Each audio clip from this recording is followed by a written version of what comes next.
فتح مکہ کو آپ نے سنا ہے، بات حاصل کلام کی طرف 20,000 صحابہ ہے، کتنے ہیں؟ 20,000 صحابہ حضور کے ساتھ ہے، اور اللہ کے نبی اب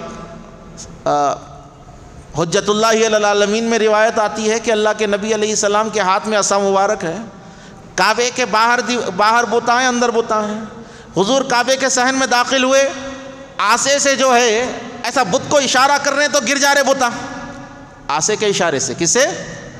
ہاتھ سے نہیں گرائے، ایسا آسے کا اشارہ کرے بتا گر جا رہے۔ حضور اندر گئے کعبے کے اندر 360 بیٹھے ہوئے ہیں، ایک بارش برسانے والا ہے، ایک بچہ دینے والا، ایک بچی دینے والا، فلاں دینے والا، یہ دینے والا، 360، ہر قبیلے کا ایک بت ہے بیٹھا ہوا، ہر قبیلے کا الگ بت بیٹھا ہوا ہے، کعبے کے اندر بتا ہیں۔ اللہ کے نبی نے ارشاد فرمایا کہ علی کہاں پر ہے؟ علی کہاں پر ہے؟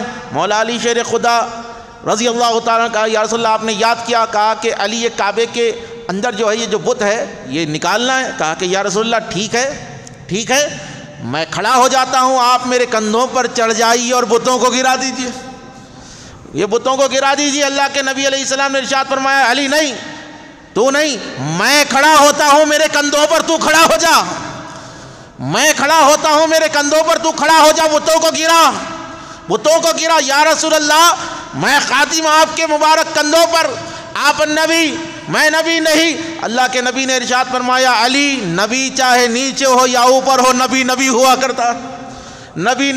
کرتا ہے۔ مولا علی شیر خدا رسول اللہ علیہ السلام کے کندھوں پر سوار ہوئے، چڑھے، اور کعبے کے اوپر جو بت ہے گرا رہے ہیں۔ اب بت گرا رہے ہیں، سوال یہ ہونا ہے کہ علی کیا بت گرا دیے، بلکہ سوال یہ ہوا کہ علی کیا دیکھ رہے ہو؟ عرض کی یا رسول اللہ آپ نے مجھے اتنی بلندی عطا فرما دی ہے، آپ اگر حکم دے تو اپنے ہاتھوں سے عرش کے پایوں کو ہلا سکتا ہو، عرش کے پایوں کو ہلا سکتا، اتنی بلندی پر آپ نے پہنچا دیا، کیونکہ ساری کائنات کی فضیلتیں، عظمتیں، رفعتیں، شوکتیں، شان، عزت، آبرو رسول کی نالین پر آ کر ہے۔ کوئی کائنات کا رتبہ رسول کی خاک سے بڑا نہیں ہو سکتا، لیکن اللہ کے نبی علیہ السلام نے مولا علی کو وہ مقام عطا فرمایا، علی تو میرے کندھوں پر چڑھ جا۔ ارے جس کو نبی نے بلند کیا ہے، جس کو رسول اللہ نے بلند کیا ہے، اس ذات کو آج کا مولوی ناصبی ملا کیسے ختم کر سکتا ہے؟ ان کے ذکر کو کیسے ختم کر سکتا ہے؟ خدا کی عزت کی قسم ہے، یہ عقیدہ اہل سنت ہے۔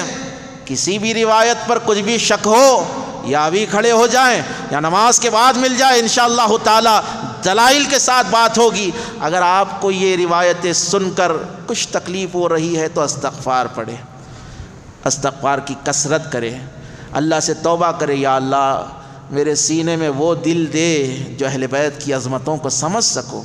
کیوں؟ جب دل اعلیٰ ہوتے ہیں نا تو اہل بیت کی عظمت سمجھ میں آتی ہے۔ جب دل کالے، ناپکارے، پھٹکارے ہو جاتے ہیں نا، جب دلوں پر دنیا کا زنگ، شیطان کا جال پڑ جاتا ہے نا دل کے اوپر، تب علی سمجھ میں نہیں آتا، جب حسن سمجھ میں نہیں آتا، حسین سمجھ میں نہیں آتا۔ اتنا سوچ لیجئے جو خاک رسول کے قدموں کے نیچے آ جائے، اس کا مقام ہمارے عقیدے میں عرش سے افضل ہو جاتا ہے، تو رسول کے خون کا مقام کیا ہوگا، رسول کے گھرانے کا مقام کیا ہوگا؟